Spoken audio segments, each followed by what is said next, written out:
Happy New Year. Welcome to the first breakdown of 2025. This program is being brought to you by the African National Women's Organization, ANWO, a mass organization under the leadership of the African People's Socialist Party. The breakdown is a monthly news, analysis, and opinion program, as well as a platform for highlighting guests whose issues spotlight the international plight of colonized women fighting colonialism. My name is Coco Lewis. I am the lead coordinator of ANWO's Harriet's Daughters Book Club and Study Group and the MC for the breakdown. As always, I'm joined with Jay Amiche, our show producer and organizer based in Portland, Oregon, and president of ANWO, Yejide Oramila. For today's breakdown, we're discussing imperialism and crisis. Today's guest is Akile Anai, the director of Agitation and Propaganda of the African People's Socialist Party. Akile is the editor-in-chief for the Burning Spear newspaper, a political leadership for the APSP radio and internet media outlets. She's been a political activist since graduating high school in 2015. She ran for city council in St. Petersburg, Florida in 2017 and 2019 on a reparations platform and was profiled in Ebony magazine as a millennial of change. Ms. Anai was the first candidate in known history to run on a reparations platform in the United States. A lot is happening in the world. Today, the U.S. politics is looking like the Wild Wild West. We will discuss the impending inauguration of Donald J. Trump, neocolonialism, and the emergence of non-white leaders in the British Conservative Party like Kemi Badenoch and much more.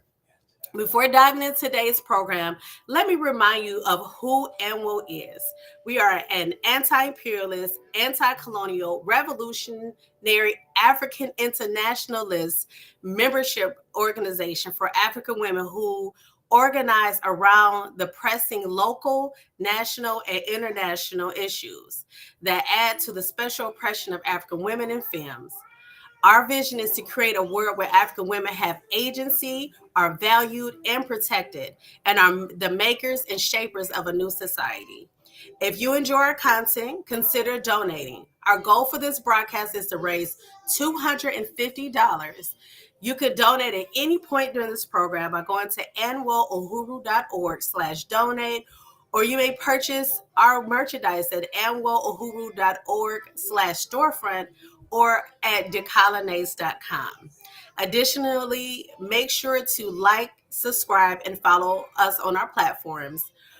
Our annual YouTube is young, so we're asking folks to head over to our channel and subscribe so that we can reach 500 subscribers. We are streaming live on YouTube channels, Burning Spear, and African National Women's Organization's page on Facebook. Make sure you like and share this program with your network, comment, liked, or shared in the chat. I'm excited about today's discussion. Uhuru, Jay, Yejide, and Akile. Oh, can y'all hear me? Yes. Okay. Uhuru. I always do Merry New Year. Favorite movie is Trading Places, and Murphy is acting like an African. And he says, Merry New Year. And the white guy corrects him and says, it's Happy New Year. Just like whatever. Yeah, that's that. Thank you to everybody for tuning in to this the breakdown where we have amazing guest Akile Anai, who is going to really contribute to this discussion. And the program today is just talking about what's going on in the world. We have a few specific items that we lined in Coco outlined in the beginning. Coco outlined in the beginning, but we are going to jump in there. So I'm gonna open it up while I fix my mic issues. I'll open it up to my comrades and talk about TikTok and saga that is TikTok and what represents imperialism and crisis. I always say that by opening up is that there has been a very intense fight around this public platform that's hosted in China, and the U.S. wants to have control over it. U.S. companies wants to have control over it. They want to have control of the people that's on the platform, just like they've been doing with Instagram and Meta, which Meta is Instagram, and some of the other things. And so, we have very important opinions to share about that. And just, I don't be on TikTok like that, but I don't try to be on anything like that. But, there's some updates that it was out like as of yesterday and now it's back. So you want to jump in on this topic and why that represents imperialism crisis? Anyone? I gotta fix my mic issue. Yeah.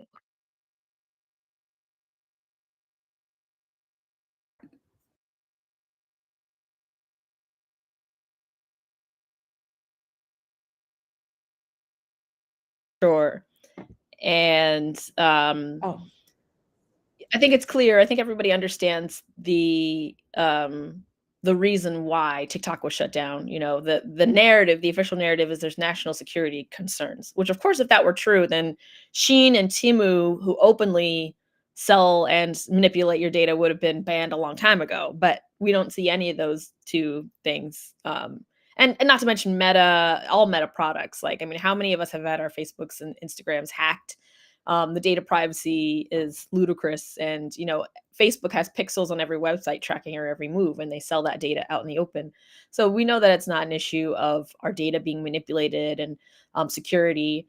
We know it's an issue that basically APAC could not control the youth. The IDF soldiers are posting their war crimes for the world to see, and like it's making the Israelis look bad. Everyone can see that these open war crimes that they're posting, and it's changing the whole generation against Zionist state as they should be, because it's clear to anybody with a heart or a brain that what's happening is apartheid and genocide.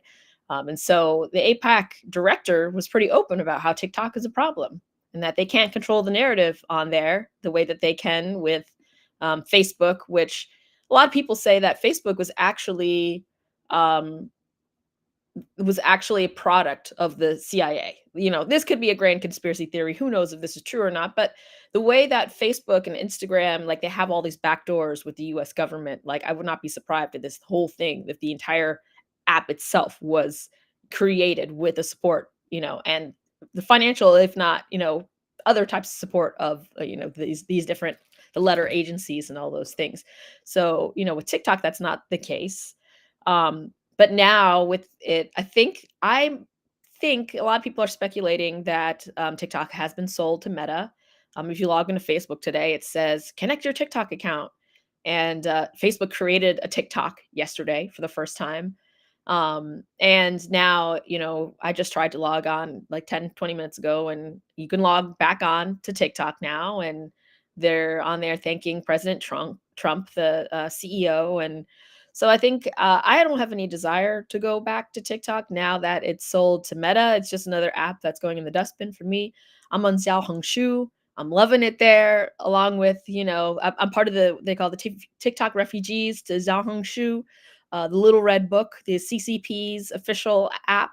I'm absolutely loving it. No ads, no MAGA people, no trolls, openly talking about communism, openly talking about class consciousness. And you see all these regular, everyday Americans, and their class consciousness has expanded so much. They're literally learning Mandarin because of this app.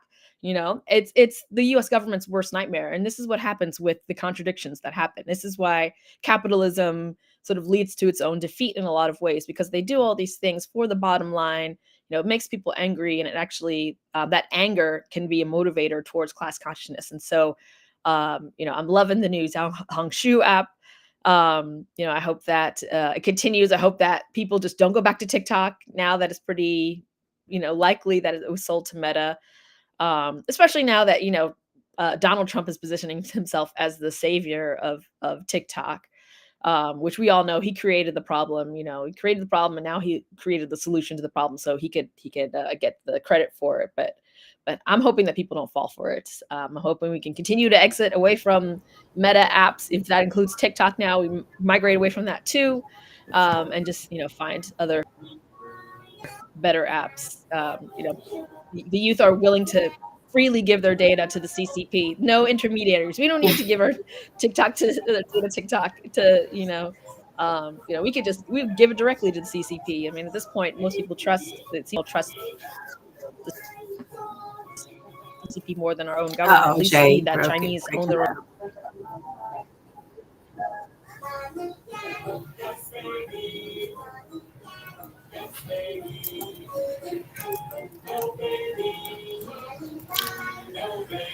I guess I'll go ahead and go since Jay is breaking up. Um, and maybe I can check my background and my background noise in a minute. My son is watching TV stuff. But I do want to go ahead. Like, I really enjoyed this week. Everybody with this pending TikTok ban. Because we already seen a lot of people leave Twitter X, due to what Elon Musk has done. So you've seen everybody go to Red Note, and that exodus to Red Note. And I wouldn't say that Red Note is a ideal situation, but again, it's called Red Note, and it's another China-based program. So we know what that red means. But we are seeing we're seeing people such a revolt against the these colonial capitalist organizations and figureheads, that you're seeing people go to different, find alternatives to have space to talk, have discord about they what may be seen as anti-American, but we know it's anti-imperialist, anti-colonialist. We as a society, in the Harry's Daughters Book Club, we just recently discussed Chairman O'Malley's book, An Uneasy Equilibrium, Parasitic Capitalism versus African liberation or Black liberation. So one of the things he, was talking about, that I would say that not just that the book talks about, but also that we talk about widely in the movement, is dual and contending powers. Now we're trying to find our dual and contending powers outside of these social media platforms that have much become part of our psychological social needs. It's for a lot of people, it's what 117 million users for TikTok. You're seeing those people actually leave to and other social media to go to somewhere else that is not going to be as controlling. That's not, because most of us are just running away from the MAGA people, because we could just be minding our own Black business or our own indigenous business or our own any kind of business, our own personal business. And then there comes a troll or just someone who doesn't have anything else better to do to come and interfere our joy. Uhuru. Yeah, I have to say, I actually never downloaded TikTok because I didn't want to be distracted by the app because of all the other platforms that exist out there. I tried not to be on social media too much unless it's for the purposes of spreading our own information as far as we can on these platforms anyway, because as it's already been established, I mean, these social media institutions by way of Meta, Facebook, Instagram, X, and we're seeing the forces who are in control of these platforms, and they are representatives of the colonial ruling class, which means they get to dominate the discussion that's had. And so that's why we get shadow banned and blocked, and our information gets taken down and things like that. So we recognize that it's important to take up all of the space that is there, all the political space, all the space we can to insert our own perspective, our own worldview. We take that space up, but we're not, we have no illusions about, what these platforms are. So obviously as an organization, we are on these platforms, but just in my own personal, self, I didn't want to, because I saw the devastation of just what several hours of no TikTok did to people, and I was like, "Ooh, I'm okay. I survived." But I think what's I mean, there's a lot that's been stated that I, would agree with, just in terms of, the U.S. Government and their issue with TikTok, and the fact that it was a platform that, allowed for a discussion that they couldn't control, and that, we had different positions, and even if it wasn't the right position, or even if it wasn't the most clearest or comprehensive, what it allowed for was people to be able to have certain types of discussions and come to certain conclusions that ordinarily, we would not be able to come to, based on these institutions that we have these discussions and being controlled and contained, by the colonial ruling class and the state. And and we look at this matter of the question of like freedom of speech, and again, as African people inside the U.S., we know that the Constitution wasn't written for us. We were still enslaved when the Constitution was being produced on stolen indigenous land. But we just experienced an incredible trial and victory on the case of the Uhuru Three, which we had a situation where Comrade Chairman Amalia Shatella, the leader of the African People's Socialist Party, Comrades Penny Hess and Jesse Neville of the African People's Solidarity Committee, and the entire Uhuru movement, African liberation movement, come under attack for just expressing political views in support of the freedom of African and colonized people. So no act that had been carried out, committed, or crime against the U.S. government, just speaking about genocide, reparations, and things like that.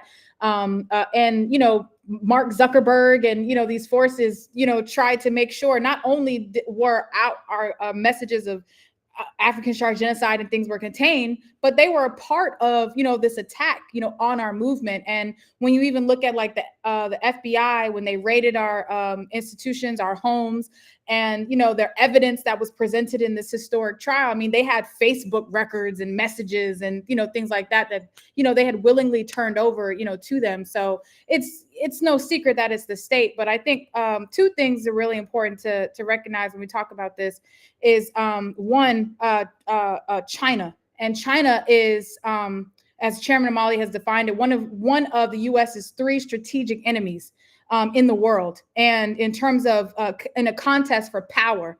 And you have a situation like China and Russia in particular, the U.S.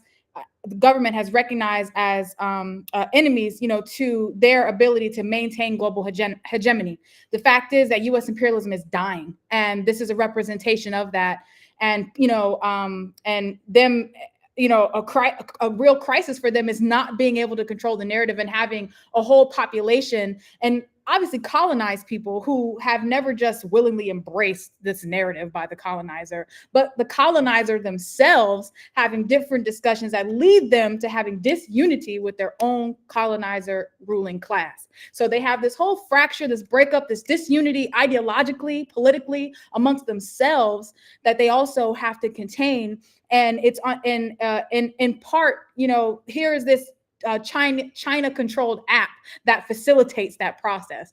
And one of the things where we're afraid that they're going to create Chinese spies for China, just like they attacked the Uhuru movement for quote unquote being spies for Russia. And what it does too, when they say stuff like that, it takes the agency away from the people who are coming to their own conclusions, because they see that this reality that we exist in today is something that was forged through the destruction of humanity. And and it's going to take stopping this whole genocidal colonial system to actually see a future for humanity. So that it was kind of all over the place, but it's so much. I mean, the U.S. is in this undeclared kind of battle war with China and Russia and Africa. That's the third strategic enemy. And so when when you have a situation where one of those powers is increasingly gaining this power over your own population, that becomes a serious problem that they have to deal with. So I think we're seeing imperialism crisis, right? So Can you hear me? yes. Okay.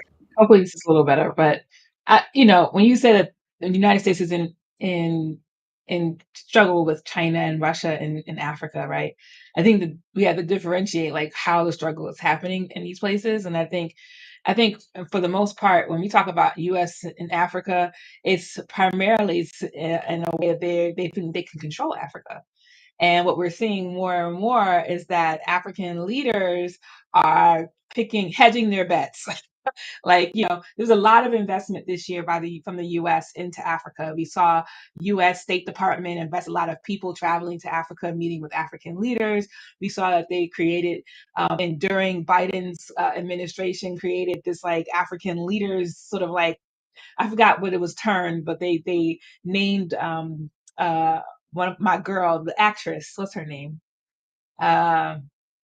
Viola Davis as the chair of this committee that's supposed to chair all these like Africans who are like cultural attaches that represent the United States and to have a relationship with Africa and kind of spread the cultural greatness of Black people that's happening in this country with the rest of the world, and also as a way to kind of like influence culturally, using like a non-military-esque strategy to enter Africa and to win and warm over African people, because everybody love Viola. I don't know nobody who don't love Viola, but like, Viola being a part of this this committee is problematic, which we wrote about, of course.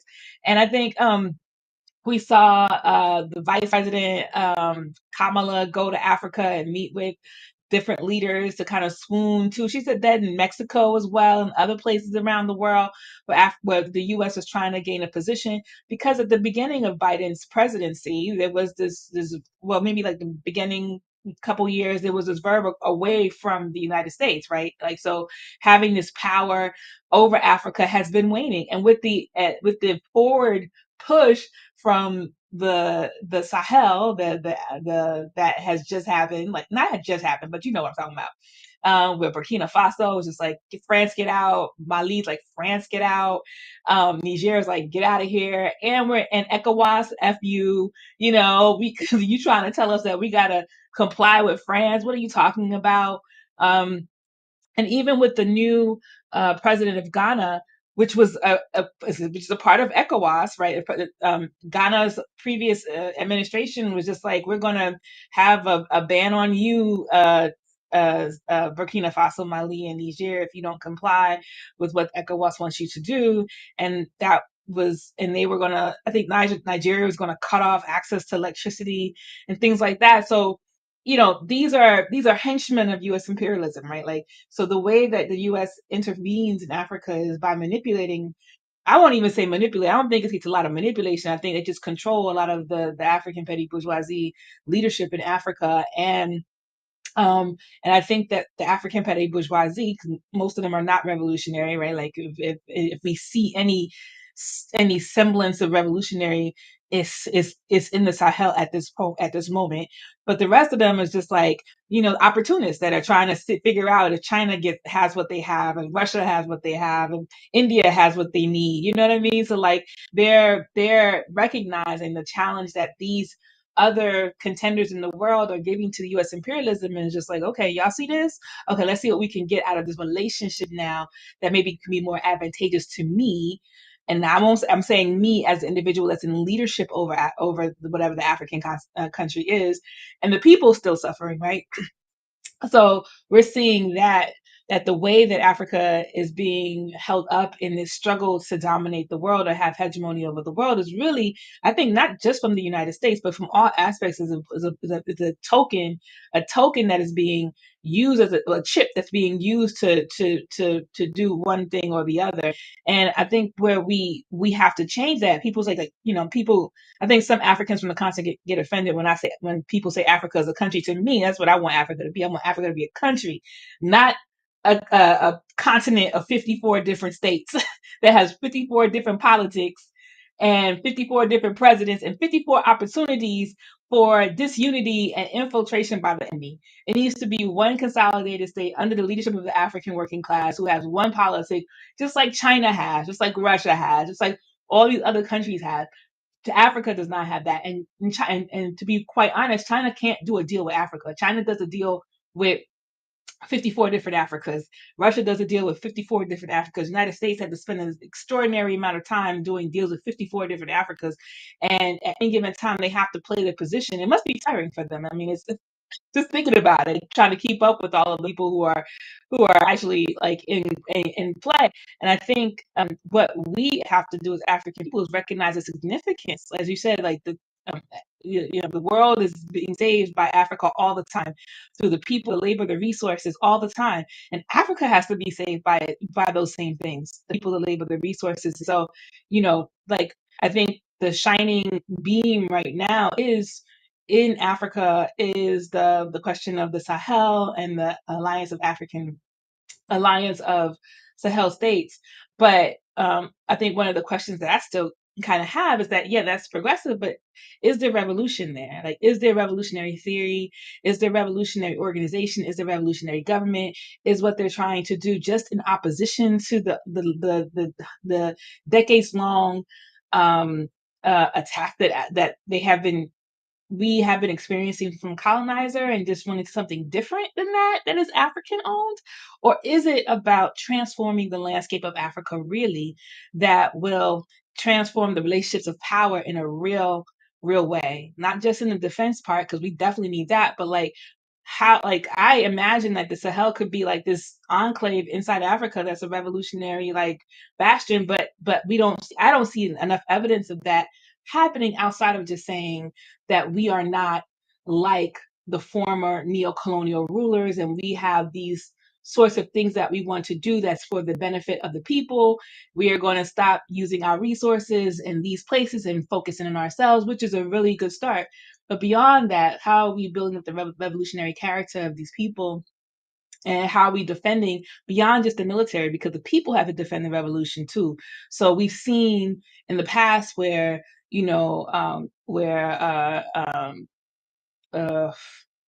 Thomas Sankara, he came to power also via a coup.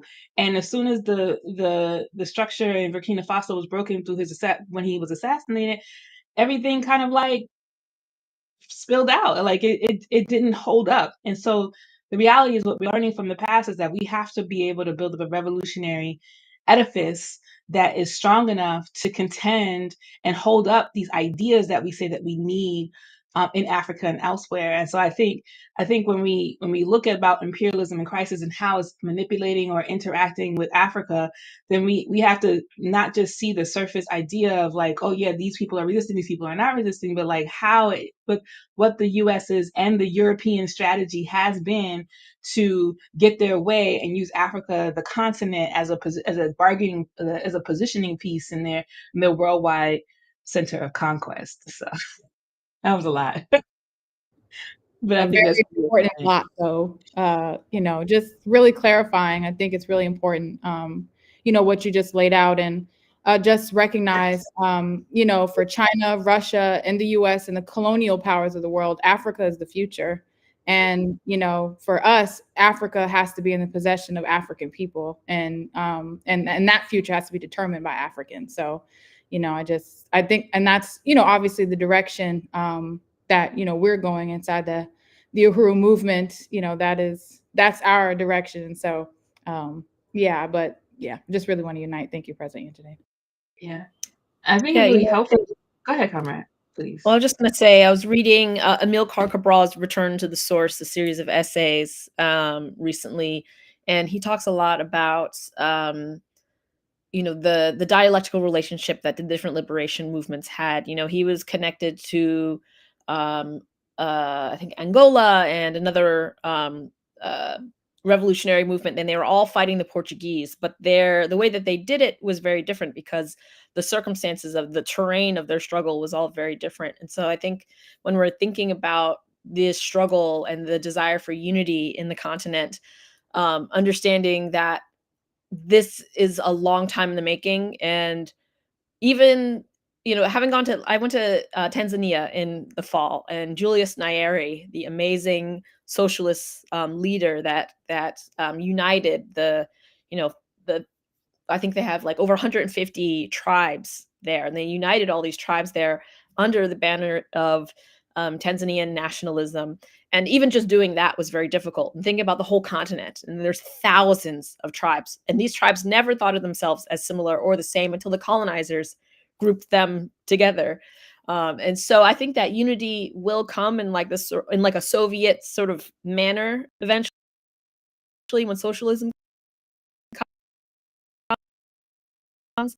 But because each country has conditions, it's not going to be like it's going to be more like dominoes falling, I think, than anything else, where it's like one will fall. We've seen that with the Sahel. First it was Burkina Faso, then it's Burkina Faso and Niger, then it's Burkina Faso, Niger, and Mali, then it's Niger, Chad, and so it's expanding, and the unity is expanding. But we have to be patient, and we have to support the individual struggles, and also not necessarily assume that unity is going to be coming quickly. Like these things take time, but I do have a lot of hope that unity is coming. And I also wanted to talk about imperialism in crisis right now. Part of what we're experiencing is the U.S. is losing the three powers that it's had. So it had military power, and as we could see with the Al-Qassam brigades partying in the streets in this moment. Like, I was on X, which I hate, but it's great for news. And I was on there earlier, and I'm watching the Al-Qassam brigades openly parading in public, parading their flags, the people of Palestine hugging them and kissing them. And it's clear that Israel lost, even with the U.S. superior might, even with the billions of dollars of U.S. weapons shredding Palestinians in huge numbers. They still lost to this ragtag group of warriors in flip-flops. You know what I mean? And so we see the military might demeaning. We see same thing in Ukraine. They're like, Russia is the greatest military power, one of the greatest military powers in the world, and so is the U.S. And so it's a proxy war where Ukraine is standing in for the U.S. But even with all the money and the that package, in fact, that banned TikTok, that same package gave like millions and millions of dollars to Ukraine, millions of dollars to Taiwan to fight China, millions of dollars to the IDF. And so, the U.S. has this military might, but it's failing in all of its military endeavors. And we have record low rates of people joining the military, where to the point where they're trying to, I was reading that they're giving money to Mr. Beast and what's his name, Flavortown USA dude, that guy. They're giving money to these people to try and increase their recruitment out of this like desperation. And so we're losing the military might, we're losing the economic power. I mean, China won the economic war.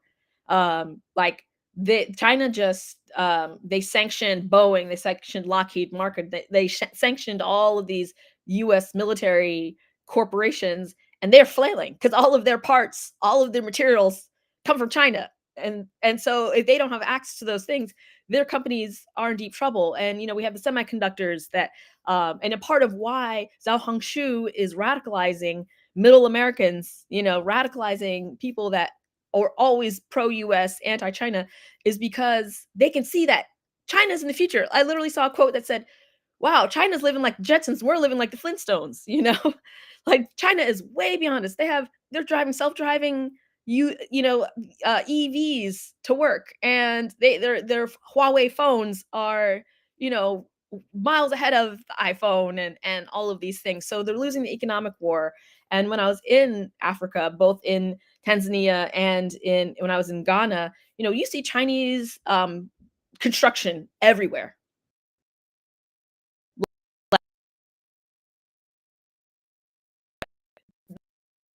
The Chinese are building, constructing. Ooh, Jay, we're losing you. It's very in and out.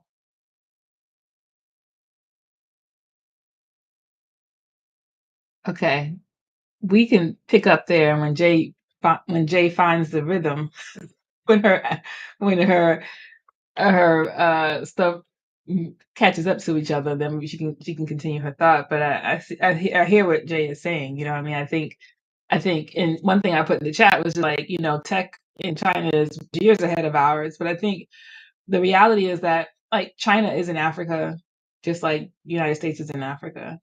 And I think one of the ways I did a book review of something, and I think it was like called The Underdevelopment of Africa, that was written by Walter Rodney, and a Chinese guy was in there, and he was like, but isn't it true that China is, not the same kind of colonial. I'm like, well, the reality is that there's no Africa. Like, there's no African self-determination. There's no fair sort of interaction between China and Africa, where many of the countries are still below the poverty. Many of the people are still below the poverty index. Many of the places do not have extensive roads and all of the things that would make society easy and livable for the majority of the people. And the leadership of in Africa does not represent the interests of the people. They're just the petty bourgeoisie puppets for the colonizers. And so when you're talking about a relationship with Africa and the developments that even happens on the ground in Africa, because I was in Sierra Leone years and years ago, and the Chinese hospital wasn't accessible to the people in Sierra Leone. It was accessible to the African petty bourgeoisie. And the many people who are on the ground had to go to the clinics that were ill stocked, ill prepared, did not have access, and were basically based on bribery if you could actually get something done. And I think when we talk about like the self-initiative of Africa and African economies, that it really has to be an African economy. It really has to be one. Like, I'm inspired by what's happening in the Sahel, right? Like, I'm inspired by because I'm like, 3 countries doing this thing in Africa. Oh, this is so sexy. Like, I'm excited by that, because there seems to be unity in those 3 entire ass countries. So I'm like, that's hard. And I recognize how hard that can be, that these people can say, okay, we're going to unite, where that has never been done, I think, in a real way before. And as far as the history that I'm aware of, right? And so just like, but really thinking about like the positioning of China and all these other places in the continent of Africa is really just for the benefit of China. Really, it's not for the benefit. They may trade off things that may have some influence over the lives of African people on the ground, but everything that everybody else is doing in Africa is for the benefit of them and not for the benefit of the people. The only people that are going to be doing things for the benefit of the people are African people. And I think that we have to believe, not even believe, it's more than that. It's more pragmatic than just believing, but that work toward that. And so really just identifying where there is movement, where we may be able to have influence, and where we are able to change the dynamic. I think being on I need to get on that app too, because I want to be a part of the discussion of communism and how it's changing Middle America. I think that's a really good important, because I think that African internationalism needs to be on there too, to help align with what's happening with the struggles of African people, because I think far too often African people are set up as the consumers as opposed to the teachers, right? Like, I think it's really important, like especially in these communist spaces, that African people are set up to be the teachers, the educators, because there is a long history of revolutionary struggle and leadership and analysis and theory that comes out of Africa, that was developed based on the African context. And I think it's really important too to be able to share that. So Jay, you're back, and so I wanted you to be able to finish what you were saying in terms of like the question about China and yeah.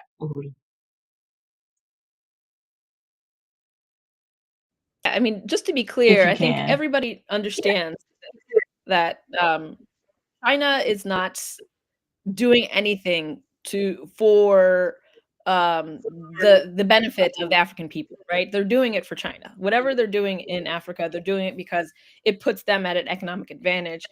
And the problem is that the bar is so low that China can do the very, very, very bare minimum and develop a very relationship with African countries, because the US's approach is give us your materials or we're going to regime change you, versus the Chinese approach is we'll give you pennies on the dollar, but we won't regime change you. And so they're like, well, it's better than the IMF. It's better than the US. We'll take it, given some kind of autonomy. But at the end of the day, China is for the Chinese people, And I mean, that is fundamentally what's radicalizing people on Xiao Hongshu, is because they're like, wow, you guys have free public transportation. You get free housing, free this. It costs $800 to go to law school. You get all of these things as a result of being a citizen of your country. We don't get any of these things. And we pay taxes for life, taxes on everything. We don't get any of these things. And so, I think that there's a strange kind of thing that's happening right now with this glorification of China and Xiaohongshu and in general, where we see a lot of, I think, mostly like white communists that are like, China is a wonderful, wonderful place, and we need to have a dialectical relationship. We need to have a dialectical conversationship. The fact that China exists as an alternative to the U.S. is a net positive, is a good thing. Like, that is a genuinely good thing. China by itself, doing what it's doing in Africa, is not 100% a positive thing. I mean, there's still exploitation that is happening. The African countries still need their independence, but they're not going to get that independence unless there are multiple options. And versus before, there was no options. It was regime change, IMF, or nothing. Now it's regime change, IMF, or a little bit of Chinese development money, which we can negotiate over time for better terms, And so the Chinese government is really exploiting the fact that Africa is so underdeveloped, but they can't do that forever. And so over time, the relationships are changing, where we are seeing it's still not on level terms by any means at all, but available. And so just want to make that clear. Don't want people to think like, oh, China's gonna save Africa, because we all know that is not true. Africa, but things like BRICS, which China.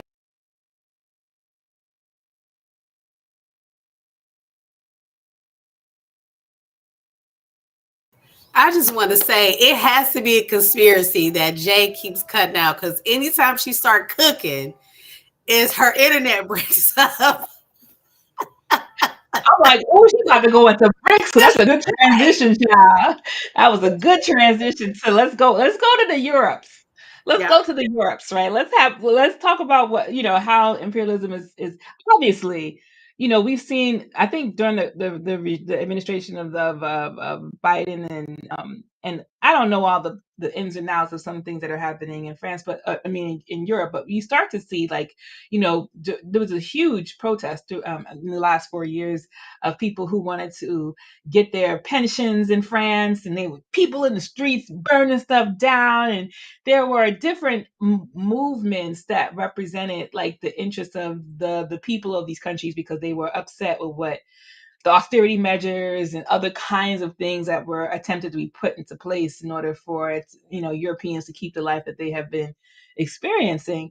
And I think so there's been like the far right moving, just like everywhere else in the world, the far right gaining foot in the country, because the nationalists, like, we want our country to be ours, and we need national pride and exuberance, and and the foreigners are ruining everything. I mean, the same thing that we would hear here, right? Like, but the reality is that the reason why they're so-called foreigners in your country is because you went to where they are and destroyed their country. So now they're coming back for what is theirs. Number one. Number two is that, we start to see also like the breakdown in the economics of these countries, like how fragile European and U.S. economics really is, based on, and particularly in these countries in Europe that have a real big stock in what's happening in the economies of Africa. Like, France is still heavily entrenched in the economies of Africa, and Europe too. I mean, not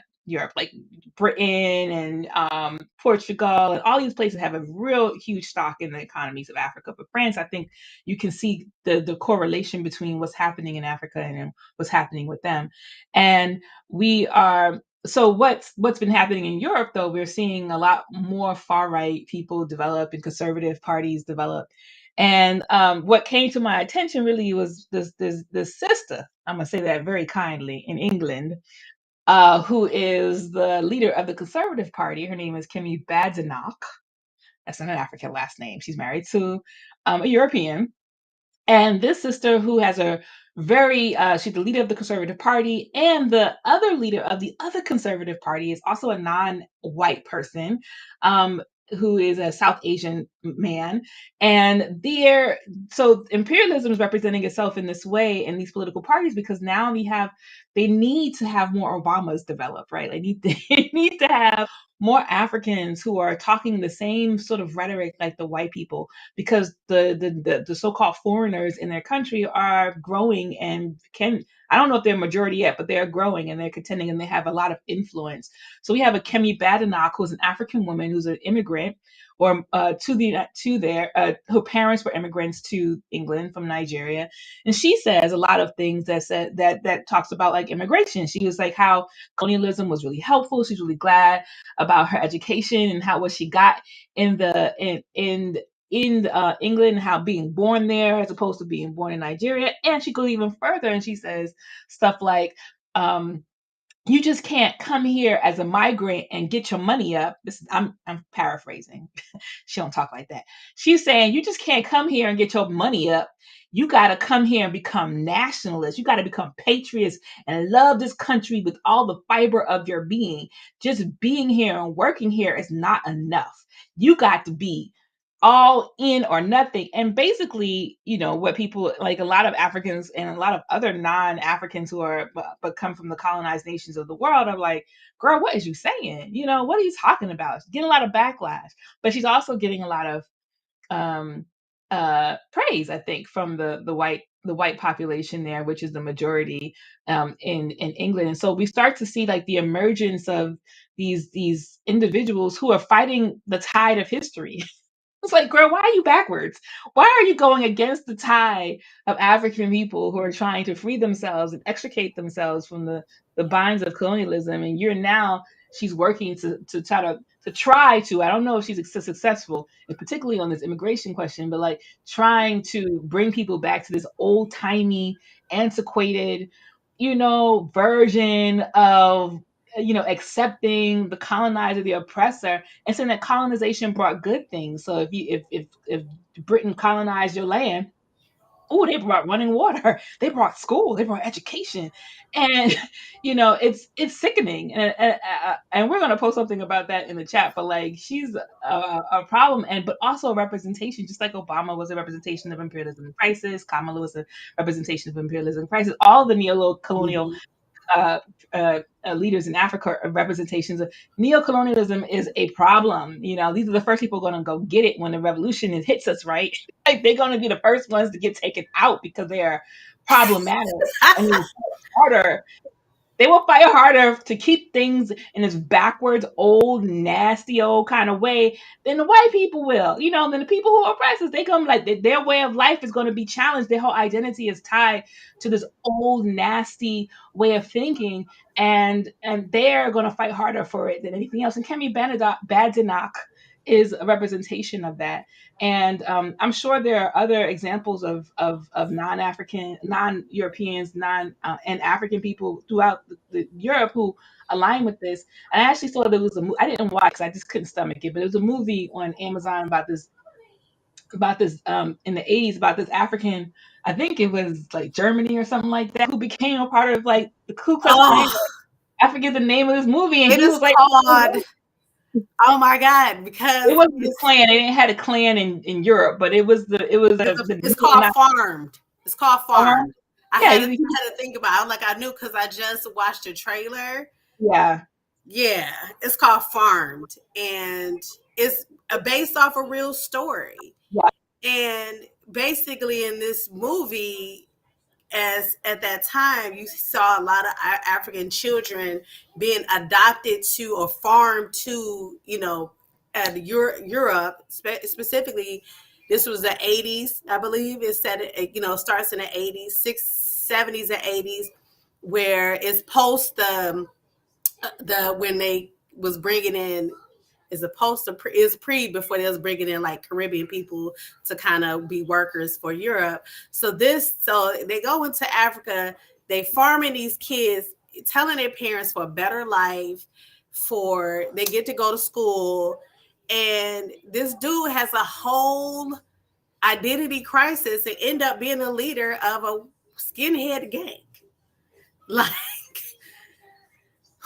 the fact that he could become a leader of a skinhead gang means that theory, that rhetoric is paper thin. So like, you know what I mean?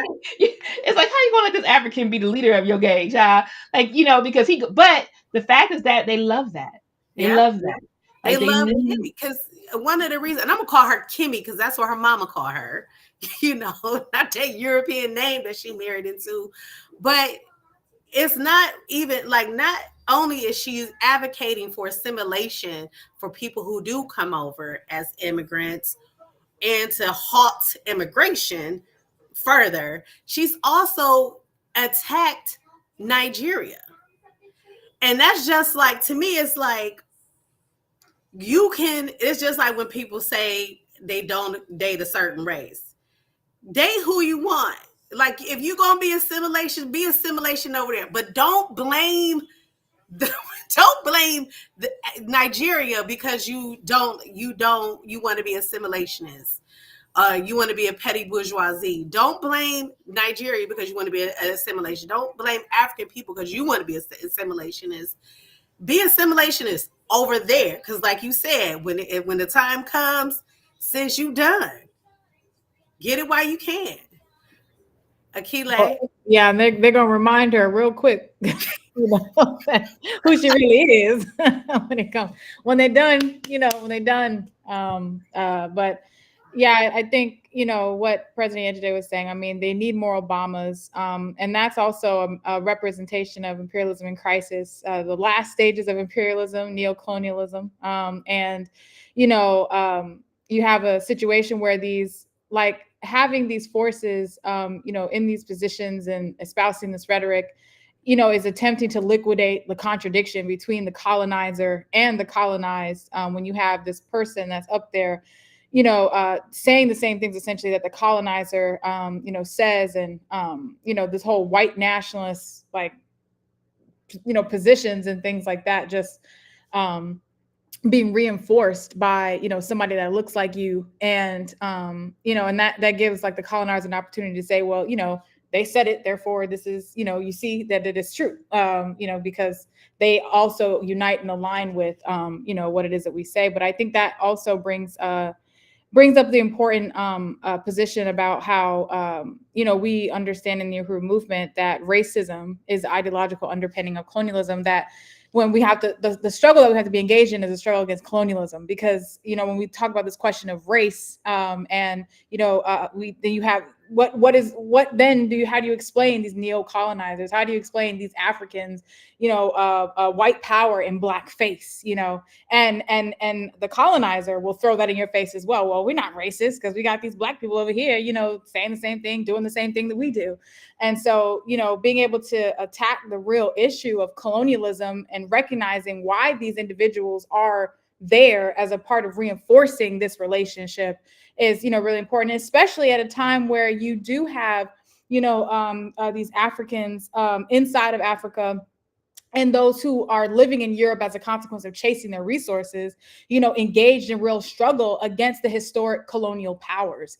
And, so it's really important for them to thrust somebody, in their face that blames the conditions of colonialism on us, on colonized people ourselves. So, we get blamed for, all the problems that exist. It's the immigrants, it's all this stuff. And of course, as we know, with that same, rhetoric is pushed here. I mean, the amount of times, that they, during the presidential election alone, with this whole question of immigration and migrants and all this stuff, and how disgusting, they speak of indigenous Mexican people, whose land they stole, and as a part of, trying to win an election and trying to reshore up the colonizer population ideologically, this is, it's absolutely disgusting, but it's really important for the colonizer to be able to have somebody else, say the things that they say and do the things that they do, in order to, again, liquidate this contradiction of colonizer, colonized, the struggle against colonialism that we have to be engaged in. And, as we near the ending stages of imperialism, I think we can expect more and more, to see these types of forces, pop up. Just speaking in the U.S., I mean, there are like, I guess, smaller versions of these types of forces, really, some of them really reactionary, and, just really backwards, that are like giving these like public platforms and I'm thinking of like Candace Owens and like, what's that guy's name? Charleston White or something like that. Like, just really like backwards, super backwards. And, like, but these are like the people that get propped up and, the discussions that are, being had, and it's absolute Looney Tunes. But it's strategic. And, so I just think it's really important to recognize though, that it's representative, not of strength of the colonizer in their system, but a real severe weakness. We know they can't rule in the same old way. They can't do it like they used to do it and just come out and say it. I mean, well, Trump does, but they can't do it, in the same old way. So they need, a couple of us to be able to say it for them, to reinforce it. But it's a losing strategy. And I think when we talk about like even, because the African petty bourgeoisie in Africa is a real serious problem. Like and when we talk about, just the absolute opportunism and selling out the interests of Africans and African workers in particular, I mean, it's nasty, what they're willing to sell out Africa for. And so, it's nothing to like laugh, like, scoff at. But I think too, the petty bourgeoisie is under serious pressure, as well as as like young Africans, and the consciousness of African colonized people continues to deepen. That the African petty bourgeoisie too is experiencing this kind of pressure, and that's why you even have some of the African petty bourgeoisie kind of sounding radical, too. They come out and sound a little maybe more aligned with our politics. Not totally. I will not give them that much credit, but they end up kind of trying to sound similar, use similar language. Because they're getting that kind of pressure from, the resistance struggles that are happening in those places. So they don't have long, but it is real treachery that happens, and like President Anjay said, I mean, they're worse, to me, they're worse than the colonizer. Cause it's like, I know what I'm getting with the colonizer. That makes sense. Their reality was born at our expense, so in France and in the UK and in these places where they are on strike, and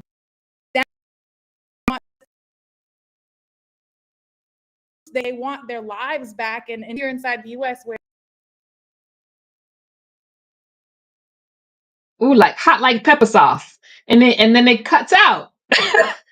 I'm telling you, I was getting ready to type in our chat. See, it's conspiracy. You get too hot, Akile froze and budged the entire time when she was just sitting here listening. Soon as she starts speaking and spitting the Akile Anai fire that only Akile Anai can spit, it start breaking up. You back now, Akile. Hey, comrade. I don't know where I like cut out, but damn. And that's how the colonizer enemy work, child. They try to just take your flame. I mean, just smoke it out. Like, they have control over our internet, so they're like, anything else. Oh yeah. Well, anyway, treacherous, and I think I was saying, at least I know what I'm getting with the colonizer. But when it comes to these forces, I think just recognizing that these these Europeans who are like striking in their countries and inside the US, because the economic the political and economic relationships are so fracturing, so they can't have access to that same life at our expense, anymore. I think that was the point I was making. I forgot how it tied in. So screw you, Mark Zuckerberg and whoever. I want to shout out all of our viewers today. We got Shankura in the room. We got Zion. We got some new people. Mecca. We got Mecca in the room. I love you. The chat is popping. We can see all three platforms and everybody who's interacting. So we appreciate you and all the comments. And yes, burr, burr, burr, burr. I don't have a horn, but I'm gonna just say that. Wazy, Conrad and Wazy is in the chat. Appreciate y'all. And I think that this is really an important discussion. And I primarily think about this because you don't really hear African women like really talking about this in a revolutionary perspective. And I just appreciate bringing this show out just to be able to talk, because it's therapy, y'all. It's therapy. It's therapy for me. I hope it's therapy for y'all, that we get to have African women together, like on screen, talking about politics and how not only impacts African women, but like the world, and how it's being understood by African women. I think that's really important. And I think also like the centering of the Africa question is really important too, because we're not talking about in the position of being in solidarity with or like we're outside of it, but that we are in it and we are impacted by it very deeply. And we want to see, I don't know about y'all, I'm not gonna speak for y'all can say what you want to say, but I want to see the whole thing burn down, that we can actually build a new world where everything we got everything that we need, and it's not going to get burnt down by itself. It's going to require us as African women and African people to participate in the destruction of colonial capitalism in order for us to really eke out and build the world that we want to see. So that's why we ask y'all to join. If you're an African woman, join African National Women's Organization today. Like, make this your political revolutionary home. There's the QR code online on the screen, and if that's, I'm just going to come off real quick. But if you can't remember, if you can't get your phone out real quick, or if you're looking at on your phone, you just go to anwouhuru.org/join and join the African National Women's Organization. It's going to come up later too, so just get ready to go. We're going to drop some links in there as well. And this is really an important discussion. And I think primarily for us, we want to look at like for me, I like to always like bring up this question of women in war, because I think when we look at we see, I'm seeing like when we see like the engagement of like the Palestinian Israeli war, the Ukrainian Russia war, United States war, the advent of women in the military, and all these things that are that we are supposed to look at and say, okay, this is progress, right? And the thing is that a lot of these images and stories of women is being used to prop up war. Like, oh, see, we got this woman general, and I think that's part of the question of the bourgeoisie and the petty bourgeoisie, right? Like, so there's the line. Like, there is no sort of like strategy. I don't know what I'm saying. Like, I want to say it clearly, but like the line is that to see the women progress, to see women be forwarded, you have to see them in positions of power. And the most ultimate position of power, I think, which is very clearly illustrated, is through the war machine and through the advent of inflicting pain. And so a woman with a gun, whether it's used for nationalist campaigns or a campaign for liberation or for the colonizer themselves, is always used as an impetus to show the progress of women. But we are seeing, like, there's this I had copied it down. I'm not going to screen share, y'all. I'm just going to read stuff because I can't do multiple things at today. But there was a NPR article that showed the Ukrainian women who that titled us the article "Suburban Moms Trained to Hunt Down Russian Drones," and they show these moms, and they have these stories about these moms who were once picking up their kids from soccer, and now are in the field with these high-tech, high-powered weapons, wearing drones because they're going to destroy Russia. And for those people who want to see Russia destroyed, this is a very inspiring thing, and are able. Nowhere else in the society are women progressed, but we champion this idea of women, holding guns, being able to fight the enemy, and so on and so forth. And then there's like, I am a soldier now, she says, her voice ragged, and soldiers aren't supposed to cry. Is these You have to look at the article. I'm gonna pop the link in there so y'all can take a look at it. If y'all got NPR subscription, you might not be able to see everything, but like, it's really like propaganda. And I think it's really important when we talk about imperialism in crisis, because you'll see more of that. You'll see more of the so-called destitute or less valuable members of society become more empowered and progressive through the use of war, right? And on the other side, you'll see the people that the war is damaging, right? Like, so women are also used as progressive methods of war, but also are the highest victims of war. Women and children are, because they don't have these skills. And I think when we look at even the IDF, they were talking about, oh yeah, you can see 20 years ago there wasn't a lot of women generals, and now there's a lot of women generals. So what? You're IDF, like you're a colonizing, occupying force on settled on occupied land. You know what I mean? So like, what does it matter to the price of tea in China if you are a general in that? And I think when we are talking about the progression of society, which I think is what we're talking about right now, and how manipulation happens and how imperialism can use these sort of tactics to confuse us, undermine us, particularly for women who always want to see ourselves win and be in positions of power. Like these sort of tactics, we have to like be dialectics about it and break it down, because we've also seen these images where we've seen the free limo images of women in Mozambique carrying their babies with their guns on their backs. And how does this differentiate from that? So they use the same tactics then to show these same women who are fighting on the side of the colonizer, the oppressor, and they kind of mix it all together. And I wanted to also, before I hand it over, because there's another piece there too. Like I saw another article in Politico where they were identifying Russia as imperialist. They call it the imperialist nation of Russia. They were talking about the Arctic. That's where Russia is. Russia, half of Russia is the Siberian Arctic. They were talking about Russia claiming and dominating the Arctic when they've had settlements on non-settled land in the Arctic for hundreds of years who speak Russian, but the United States wants to get the minerals and oil out of the Arctic, and now we have people writing articles about Russia being imperialist. And so, and using the language of the organizers, the anti-imperialists, the people who want to see the freedom and liberation for the entire earth, they're now using these terms. They are now using these terms to identify people who don't imperialize. I mean, the very indicator of whether or not Russia is imperialist is by checking your African homegirl's last name. Is her name Chechnikov?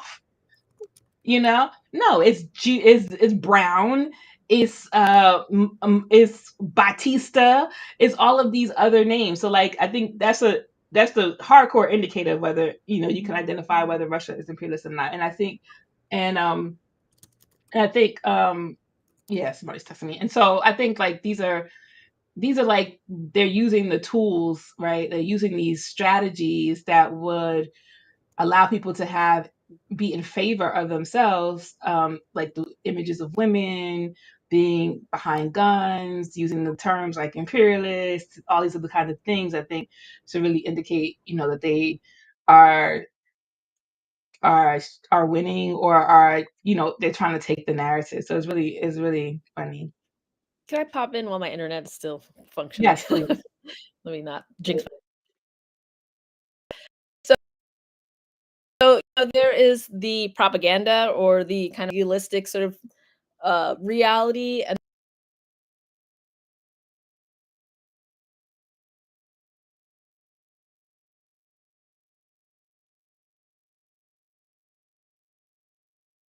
As soon as Jay said, "Let me go ahead and talk," internet said, "No, no, ma'am, we can't." Okay, here we go. Go get it. Get it. So there's this sort of idealism of like, we want women's equality, so that's why we're having women in the military. And then there's the material reality, which is that Russia and the Al-Qassam brigades are putting these militaries in a blender. Like, that's what's happening. Like, Russia is putting the Ukrainian military in a blender, and they are struggling to find conscripts. They are literally chasing Ukrainians down the street, trying to kidnap them to bring them into the Ukrainian army. The IDF, they put their tanks in Gaza, they explode, like, so they need women to fill their ranks because they're being put in a blender. That is the material reality. But the propaganda is women are equal, women, we want women's equality, but they don't want women's economic equality, which women's equality is about women's material economic equality. And that's not what we're talking about here. We're talking about they can't find men to constrict, so they're turning to the women. And when there was a military general, he was how Trump had his pick for Secretary of Defense, and how he was saying how he doesn't want women in the military and all this and that. And they were questioning him, and this man was questioning him, and he was like, I was around in the Vietnam era and we were struggling to find people to join. We, our army was at the lowest it's ever been. And now we have millions of women and we are the most lethal we've ever been. Like, he made it explicit that back in the day when it was just men, we were being put in a blender. And now that we accept women and queer people and this and that, now we're the most lethal army in the world. So, the reason why they're accepting women in the army and all people they didn't accept before, different from the ideology. I just wanted to make that point. Oh, one more point I also wanted to make about, the Zapatistas have this great quote that I love to mention. And they talk about how the capitalist hydra, and when you cut off one of the heads of the hydra, I don't know if people know the mythology, where you cut it off and two heads grow, or one head once was. They say, and the Zapatistas say, when you cut off the capitalist hydra, the face that grows back, the two faces that grow back, mirror your own. They look like your own face. And that's exactly what we're happening. That's described in, like, what's his name, Olufemi Taiwo's book. It's called Elite Capture, where it talks about, like, identity politics that are used for, like, neoliberal purposes. So, when we start cutting off the white capitalist heads, the faces that grow back are Black, they're women, they're queer, they're these different marginalized people that weren't previously represented in the colonial hegemonic order. And now the hegemonic order is rainbow, now it's pink, now it's Black, now it's all of these things, because we're less likely to cut off that head if it looks like our own, right? We don't want to cut off a head that looks like our own. We want to cherish those faces. We want unity, and so they're using that against us. And I just wanted to highlight that quote because it's one of my favorites. So I pass it off to Coco. Well, Coco, we're going to go to you with the announcements. Then we're going to open it up with some Q&A. Before going into the announcements, Akile already dropped out. I wanted to let Akile get her last thoughts in before we go to announcement. Akile, go ahead. Okay, yeah, I was just about to text you. Thank you, Coco, and just really want to appreciate this discussion. I wanted to just say to this point, I mean, there's what Jay was saying, was speaking to what I was going to say about this whole thing about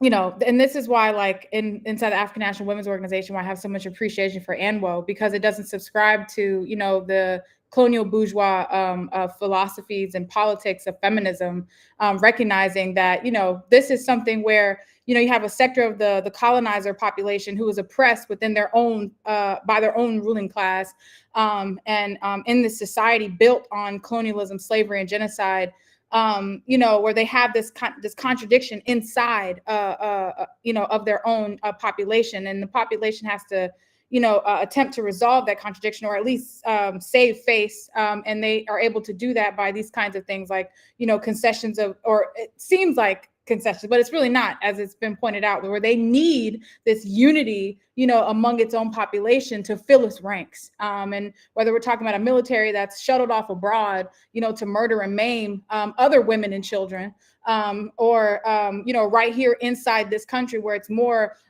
police officers, more people, working with ICE to put women and children in cages, and things like happening right here inside the United States. I mean, that's the reality, that the politics and all that kind of stuff are willing to be shaped and molded, if it can unite the colonizer population, towards a specific goal, in their history and legacy of colonial pursuit. So that's what we're looking at. And but I also think there was a really important point yesterday that you made. It's about African women soldiers, and the soldiers, African women or the soldiers of anti-colonial revolution, and that these women are soldiers because they had no choice. When we're talking about it, and it was never even a thing like, oh, I took my kids to soccer and now I got to join the battlefield. Like, no, like women and children, and and our entire community, our entire nation is under attack, and our responsibility, as women, is to be on the front lines and to contribute to our struggles and be the makers and shapers of history, not behind anybody, but right, lockstep, arm in arm. And that's the role that we've always played. This is this is like a new phenomenon for white women, but it's not, for colonized women. And even when we're not at like war per se, like the African women in Kenya, or in Vietnam and things like that. I mean, we are war right here inside, the U.S., inside the belly of the beast, every single day, just to be able to survive and to feed, clothe, and house our children and our communities and things like that. I mean, and to be able to uphold our communities despite all the assault that we come under. So I think it's not even, it's like a kind of a no-brainer, kind of thing for us. And that's why there's no such thing as women in general. And this whole situation we're seeing right now, yeah, Ukraine has no choice to accept to embrace women in its military, because of the absolute obliteration, the loss that they are suffering, and and the fact, and there's no chance of them winning, and not because women are in their ranks or something, but just because again, this is as mentioned, is a proxy war, and it's a war that they have no chance of winning. So yeah, I want to be able to say that, and I gotta go feed my baby, so I have to hop off now, comrades. But it's been an absolute pleasure, and uhuru. Uhuru, comrade. And congratulations on the new one, and your first new baby, girl, fresh out the womb. Our newest warrior. So yes, Uhuru, comrade. Thank you so much. And I think that's really important. And before we go into announcements too, it's just I think, oh, never mind. I think I gave a congratulations. I lost my train of thought, 'cause I was thinking about that cute little baby. But go ahead, Coco, have it. All right. So before we go into the Q&A session, because we always going to have a Q&A session, I want to go over some announcements. Now, because we're wrapping up this program, I hope that everyone is motivated to contribute to the Mecca of African women in the form of the Annual Liberation Center, which is going to be located in St. Louis, Missouri. So, we have some important announcements, but I want to encourage everyone to donate. Tonight's goal is $250 towards phase 2 of the Annual Liberation Center. We already completed phase 1, which is to put on a roof. We have a new roof on the Annual Liberation Center. Now it's time to raise money to do the hard work, to go in and we got to build walls and move, it's because we have almost an empty, like not an empty space, because there's some structures here, but we got a lot of work to do, so and I am going to go on. Uhuru, we got IAC member Nicole Chung in the chat as well. Great to see you. So if you're an African woman, no matter where you're located, United States, I've seen Brazil, and other countries in the chat. So if you are motivated by today's program, and we are talking about what you want to talk about, as yesterday said, it's great to be around African women who are political as well. Join the African National Women's Organization.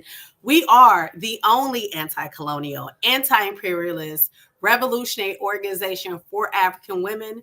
We have members in Africa, Europe, Latin America, and all around the United States.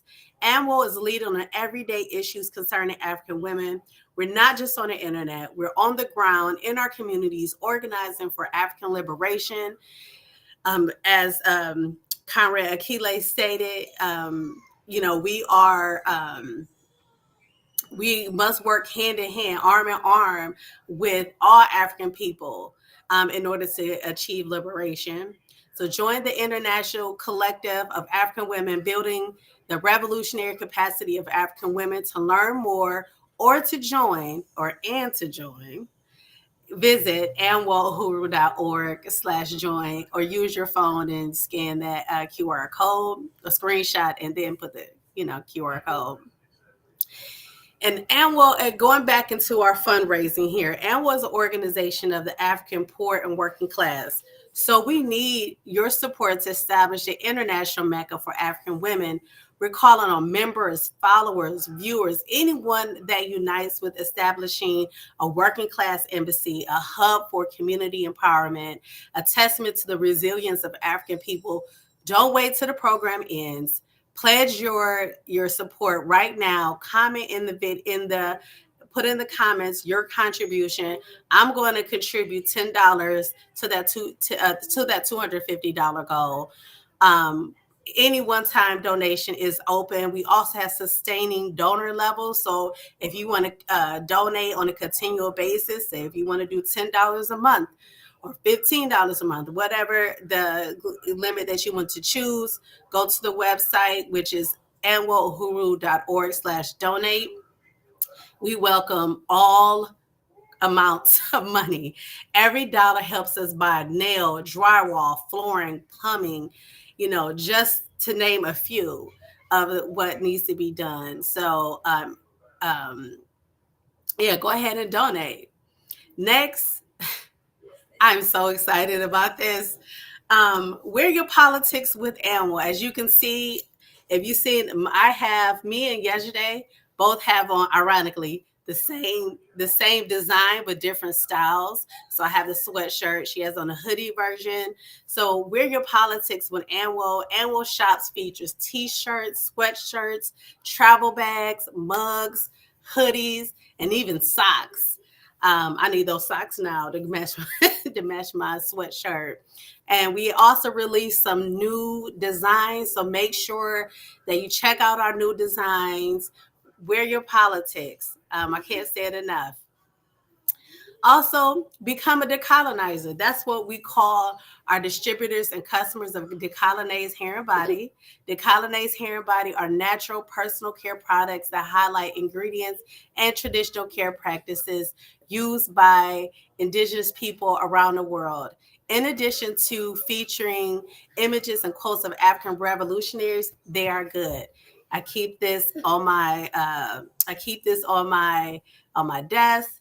I also have Rebel oil on my desk because my face was a little bit dry due to the cold weather. From my butters and conditioners to oils, Decolonize has you covered from head to toe.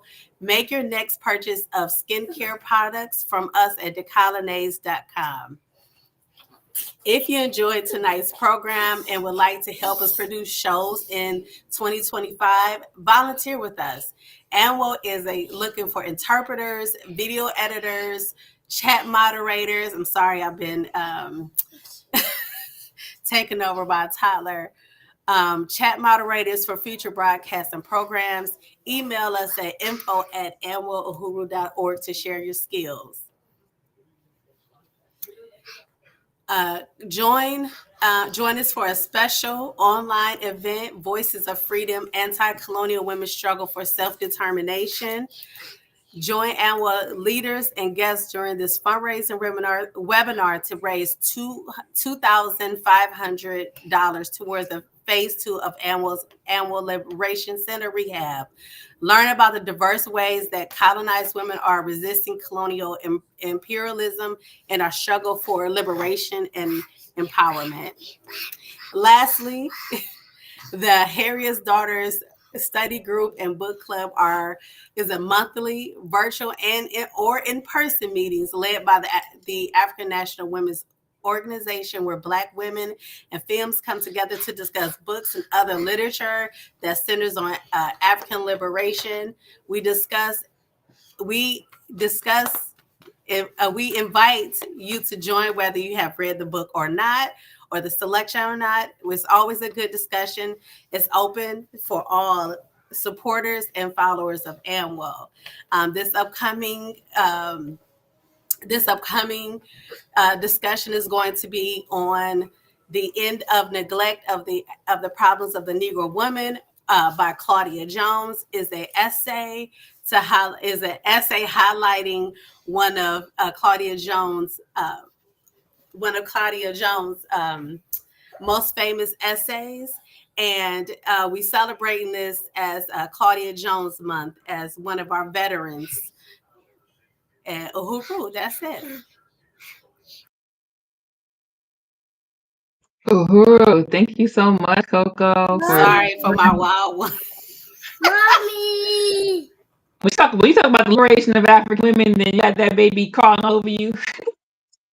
Look, I'm an African Hanging woman. You on know, I to you. gotta do what I gotta do. You know. Hanging on you for dear life. He's like, oh no, lady, you mine. You mine. You not liberated today. You my lady right now. So we got a few more minutes, and so we didn't get enough time to like get questions and answers. But if there's anybody that has any questions in chat or just some comments they want to contribute to the program, welcome to do it. And I saw that we got a lot of comments throughout the program, and I see y'all hitting the QR codes. Thank you. Complete it. Complete the function, and we'll see it on our side, and we'll be able to definitely give you a huge shout out coming up in our next broadcast. But yeah, I just want to, I have to go through all the chats. So, like, is there any new comments or questions or contributions? And I'm gonna keep talking until we can see everybody in chat. But otherwise, it was a really good conversation today, and I appreciate everybody for tuning in. And it's just really important that beyond just having these like really important discussions, that it's really important for us then to like translate that into some practical, pragmatic work. Like the work is not just having a toss around of ideas. When we think about what's going on in the world today, like our responsibility is to change the world, to transform it into the world that we want to see. And if we're not doing that, then it is just, men farts. I think I sound good today, but it is, it's about to clear out after we turn off the program. And so what we want to do is translate that into actual work where we can actually build one another and organize and solve problems together. And the problems that we solve together may be our own, The reality is that we're still under colonial capitalism, and in order for us to deal with the problem that becomes cyclical under colonial capitalism, because they repeat themselves over and over, decade after decade, century after century. I'm tired of it. I didn't live centuries. Well, I'm not a vampire, but like I still have read what's happened in the past, and recognizing that what's happened in the past is what's happening today because we have not destroyed the thing that continues to oppress us as African people, which is colonialism. Let's get rid of it. I saw somebody had said earlier about colonialism does not exist in terms of like it being a word.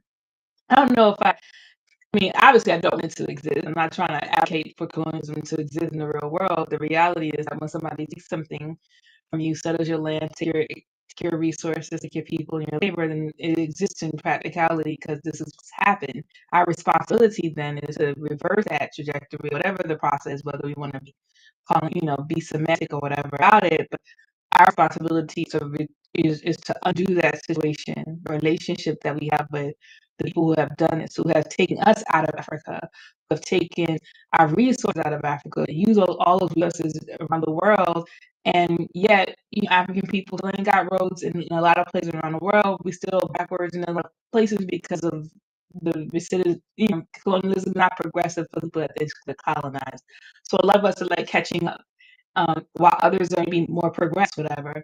But our responsibility is to join organization and not be an individual, to contribute our skills in one way or the other, to for this mission, this vision of being free. And when I say free, I want to be very clear because I had asked this question to a colleague of mine about what liberation meant to her, and she said, I don't really know. And I said, she asked me what liberation means to me. I said, the total destruction of colonial capitalism, the freedom and unification of African people, and in creating a world where we have all the things we need. That's freedom and liberation to me. And so when I talk about liberation and freedom, that's exactly what I'm talking about. And that requires people and bodies to actually make that a reality. So calling on you to join if you're an African woman. If you're not an African woman but want to support animal, definitely donate, become a sustainer, or join the other organizations of the Uhuru movement, which are wide open to you. So with that, I'm just going to close out the program. I appreciate you all for watching, participating, and to giving us an amazing comment section this breakdown, and we look forward to you joining our program next month. Uhuru, have a great day. It's snowing here. Hopefully it's not snowing where you are. And have a great day. Uhuru. Uhuru.